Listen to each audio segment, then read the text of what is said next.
The term meditation, the way we use it and the way we cognitively understand it, is a little misleading because what we refer to or what we think of when we say the word meditation, actually, they are the things that we do to reach a meditative state. And so let's say you're sort of you've closed your eyes and you're let's say focusing on your breath, and we say I'm meditating. Actually, that is a technique or a practice or a method, whatever you want to call it, that you're doing to reach meditation or a meditative state.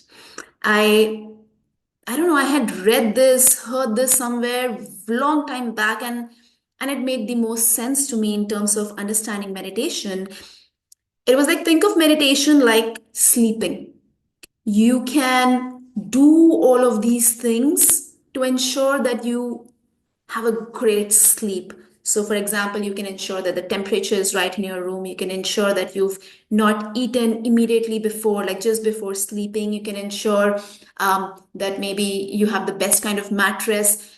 You can ensure that you're doing different things, practices, techniques, methods, so that when you go to bed, you have a great sleep. But nobody can actually teach you how to sleep. You fall asleep when certain terms and conditions are met. Similarly, you fall into meditation when certain terms and conditions are met, and everything that you and I in general refer to as meditation are practices towards falling into meditation. And a meditative state would be would be closer to a space where the mind where you are actually able to see your mind and everything that is created by the mind, and everything is created by the mind, um, very clearly. You Where you're able to see every single thought, every single emotion, every single narrative, every single memory, and not get pulled into it or pushed away by it. Where you're able to stay and be, and that sort of creates this deeper grounding. And somewhere it opens up this tap of eternal joy. And all of these things, we can talk about them. Talking about them would be like pointing at one of the stars in the sky and say, hey, look at that sky.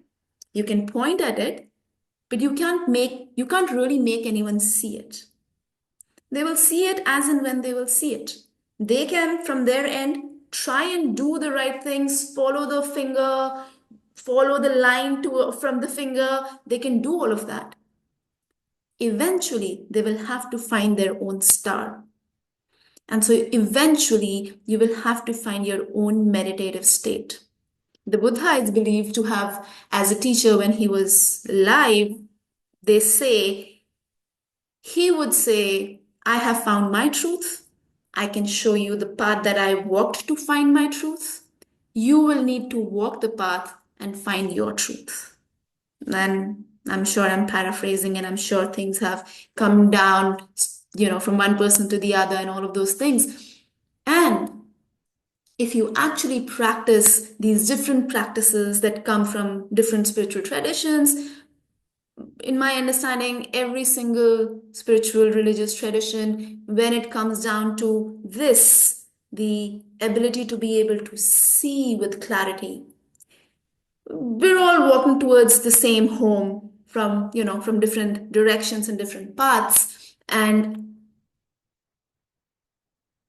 to reach there, it doesn't so much matter what path you choose, but you've got to eventually choose one path, because what's going to happen if you keep changing the path?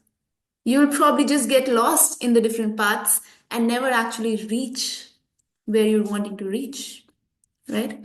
So What is meditation? Meditation, in the way we understand it, we generally think of it. Meditation, what we call meditation, are just these different practices, techniques, and methods taking us to a space where we can acquire that state of mind.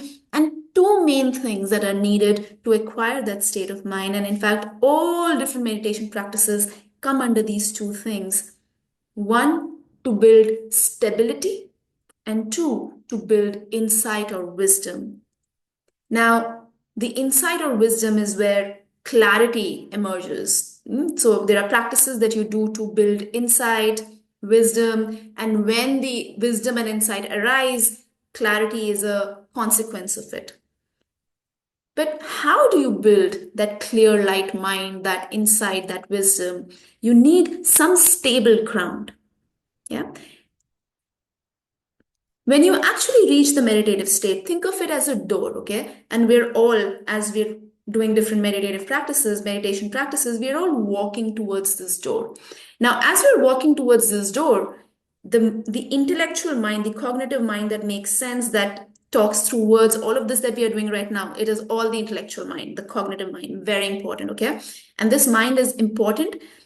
It is important to start understanding this mind, start training this mind, and not get caught up in this mind, which is where most people stay most of their lives. They're caught up in this cognitive mind, and this cognitive mind is untrained. And so it takes them through all the ups and downs and the melodrama and whatever of life, okay? Um, so as I start doing these meditative practices, I'm training my mind and I'm walking with my mind and I'm training and walking with my mind. And then when I reach this door, beyond which is the meditative space, when I open the door, the only way to pass through the door is to let my cognitive mind go and move. And now, again, this is all I can just point a finger, I can just talk through words. In a different way of seeing this is eventually you have to let go of the thought and experience the experience. But how do you do that? How do you ensure that your mind is not fooling you, that you're not getting pulled and pushed by your mind? Thereby, the stability based practices, the concentration based practices, the focus based practices. So, all the practices in and around that sort of guide you to, okay, just focus on one object or do one mantra or look at one picture, image in your mind, or focus on the breath. All of these practices are developing our shamatha and our stability. The stronger the stability, the longer I can stay in my clarity. Yeah. So clarity sits on stability. The more stable my ground of shamatha, of stability, the greater my clarity, the longer my clarity. The moment this ground gets shaky, clarity goes. So all of meditation practices are either shamatha, stability, or panya, wisdom. All these practices fall in these two categories. And if if you were to get into a life where this is what you do 24/7, your journey will look very different. But if you're a normal samsaric being, somebody who wants to live in the world, continue living in the world, and not get caught up in the suffering, muddled up in the suffering of the world, which, by the way, doesn't mean not being muddled up in the suffering of the world, doesn't mean you're not actively participating in the world. You're completely actively engaging in the world. And when you start developing these practices aid the way you engage in the world. And the more I can engage with the world without being pulled and pushed by the world, the more I can actually genuinely, truly give to the world. And of course, automatically receive, giving and receiving always go hand in hand. If you struggle with one, the other cannot be pure. And when I say pure in quotes, because pure is not about judgment or morality, but pure is about, is it truly, is it whole? Yeah. Um, yeah. So if you're like me, a day-to-day regular person who lives the worldly life, then the way I see it, you want to develop both, a little bit of both together.